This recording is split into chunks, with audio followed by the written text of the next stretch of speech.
Mes amis, ce que les Américains viennent de tester avec la 10, ce n'est pas juste une nouvelle munition.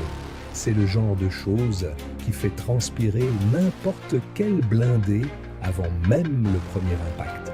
On parle d'un appareil déjà mythique, une véritable brute volante, née pour une seule mission, transformer tout ce qui roule au sol en souvenir brûlant.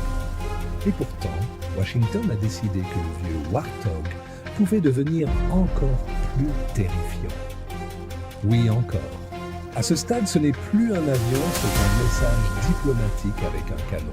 Imaginez la scène au lever du jour, quelque part, au-dessus d'un désert d'essai, le A-10, entre lentement dans la zone, pas pressé, presque insolent.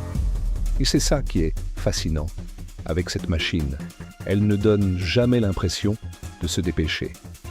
Elle arrive comme un vieux boxeur français qui sait déjà comment le combat va finir.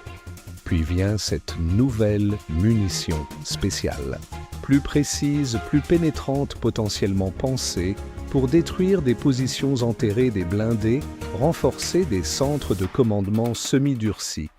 Bref, tout ce qui pensait être à l'abri. Et là, boum! La cible au sol ne se contente pas d'exploser, elle disparaît pratiquement du débat stratégique.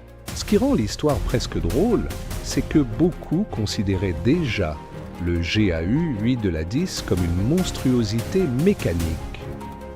Le fameux canon Avenger, ce monstre rotatif qui semble avoir été conçu par un ingénieur ayant passé une très mauvaise semaine.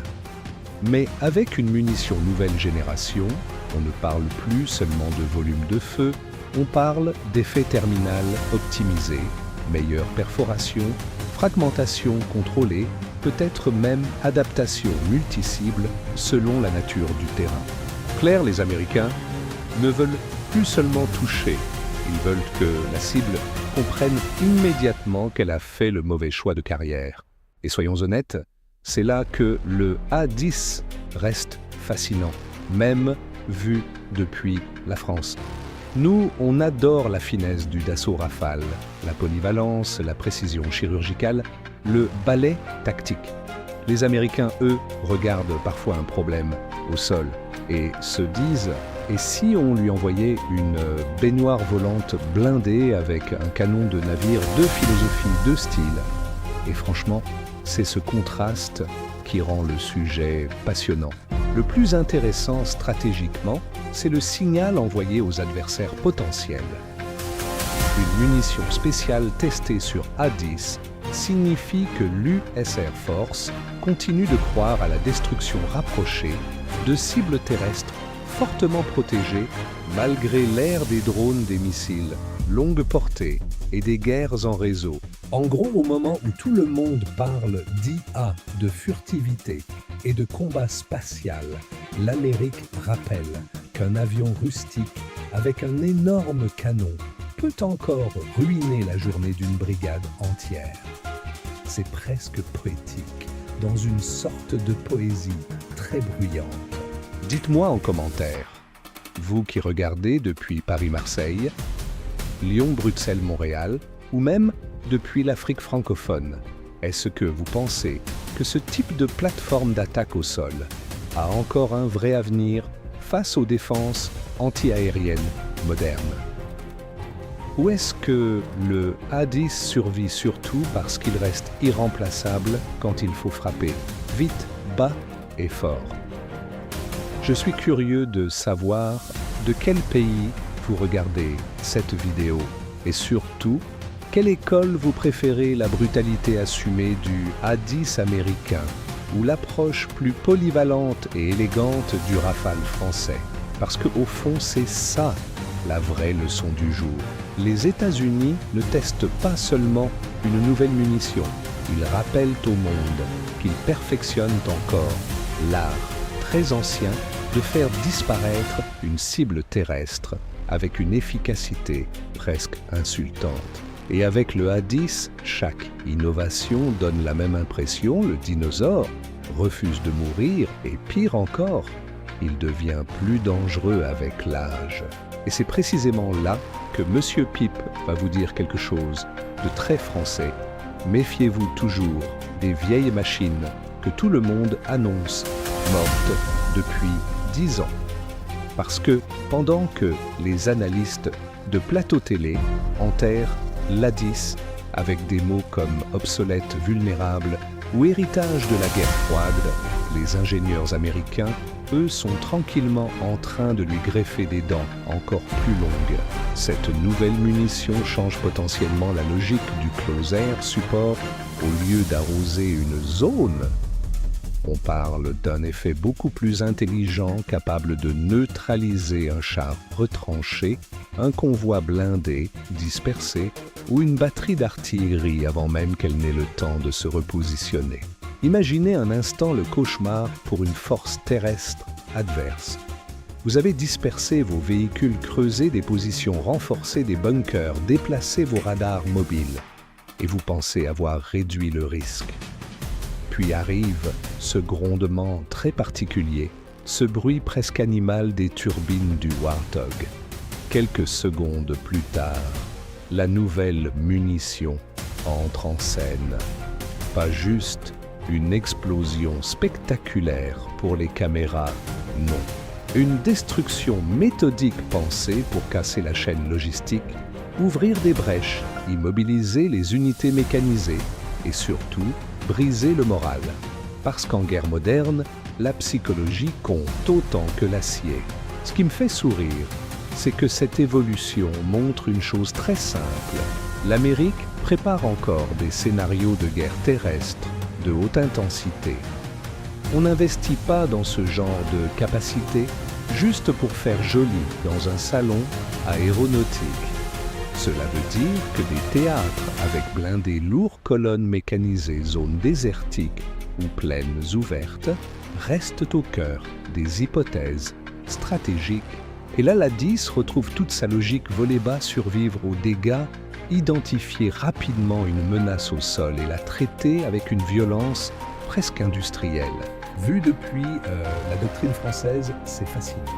Nous avons tendance à privilégier l'intégration multidomaine, renseignement, guerre électronique, frappe de précision, chasseur omni-rôle, comme le d'assaut, rafale, drones, artillerie connectée. Les Américains, eux, ajoutent parfois une solution beaucoup plus directe si la cible existe encore, c'est qu'on n'a pas envoyé assez de métal. Et honnêtement, dans certaines situations tactiques, cette brutalité assumée reste redoutablement efficace. Maintenant, j'ai une vraie question pour vous, la communauté. Si vous étiez à la place d'un état-major européen, vous miseriez encore sur un avion dédié à l'attaque au sol, comme l'A10, ou vous préféreriez transférer totalement ce rôle aux drones armés, aux hélicoptères d'attaque et aux chasseurs polyvalents? Écrivez-moi votre pays et votre réponse en commentaire.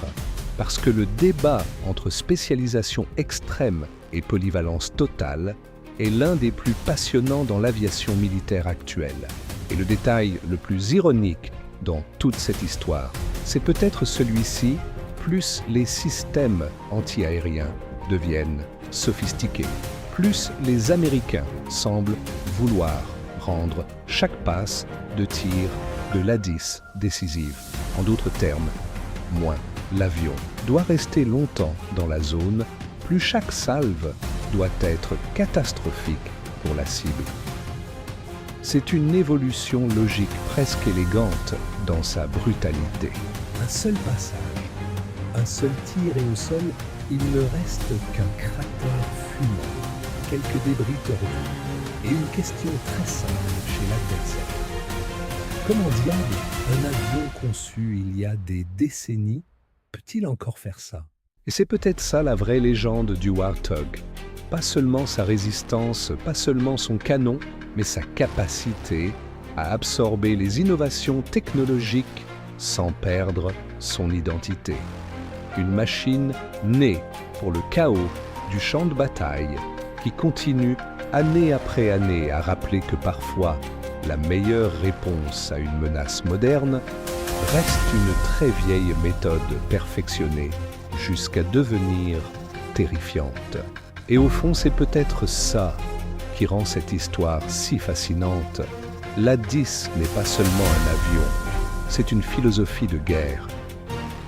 Tant que les États-Unis continueront à croire qu'une menace au sol doit être écrasée vite fort et sans ambiguïté, le Warthog gardera une place presque mythique dans leur arsenal.